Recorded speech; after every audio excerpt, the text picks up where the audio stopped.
Hi, it's Sarah with Designs by Sara J. I'm back to talk to you some more about my journey learning to use the Grace Unique 15R on a continuum frame. Today I want to talk to you about just learning to be comfortable with your machine. Now if you're like me, you probably got your machine set up and you were ready to dive in and wanted to start quilting immediately. But there are some differences in using a long arm versus a domestic machine. So I put together some tips on things you might do to get familiar with the flow of the machine and get comfortable drawing with the needle instead of moving your quilt, because that's the key difference here. If you've done machine quilting on your domestic machine, you're used to moving that quilt sandwich under the needle. So you're controlling the design by moving the quilt. With a long arm, you're actually drawing with the needle. So the process feels a little bit differently, and I really recommend you take some time to get comfortable with how that feels before you start quilting one of your actual projects. So I've layered just some plain fabric and batting together so I can experiment with some flow and feel like I like how my stitches look before loading an actual quilt. So let's get started.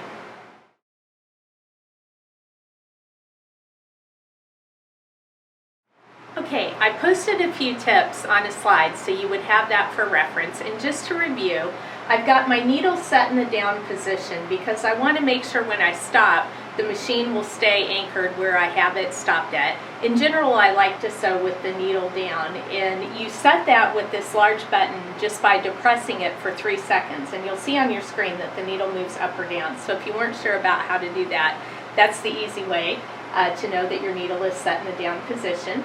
I've loaded some contrasting thread with my solid fabric because I really do want to be able to see these stitches and know if I like the tension or know if I like how the stitch length is working for me. I'm using the Grace thread. This is the finesse thread that they've come out with, and I really enjoy it. It seems to work really well with my machine. We'll talk more about thread in another video, but that's what I have going on here now. I've got a full bobbin in so that I can start stitching and not worry about running out of a bobbin because that's no fun. So I'm just going to start with a gentle U-type motion, and you'll see in the slides that I prepared that one of the easiest things to do when you're trying to get a flow is to practice something you're familiar with. And most of us know how to do cursive writing, and the shapes in that are very easy to translate to machine quilting. So I'm going to try just creating a U shape in cursive, so that's just a gentle up and down. And a wavy type shape is something that I would use a lot in my quilting. So here we go, we're going to hit the start button on the right and just start practicing some U shapes. And getting comfortable with the speed and the flow is one of the things that you always have to just kind of start in and practice. And that's why I like to have a practice piece going first. And I hit the stop button so I can stop and pause and see how I'm going. And we'll move on from here.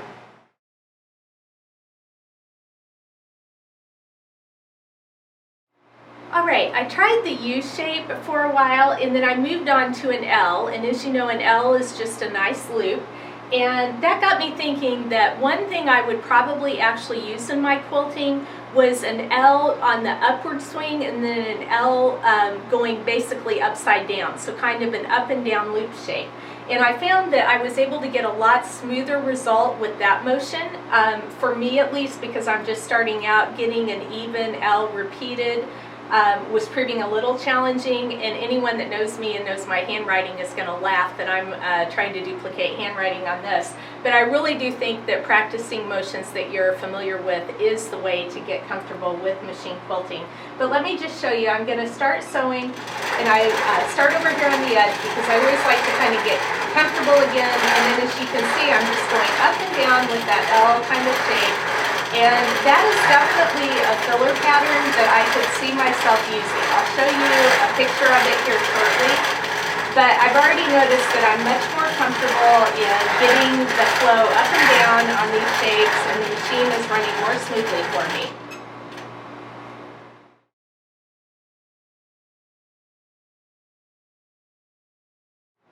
Okay, the other thing I wanted to cover with you for this series of learning some flow is circles or bubbles.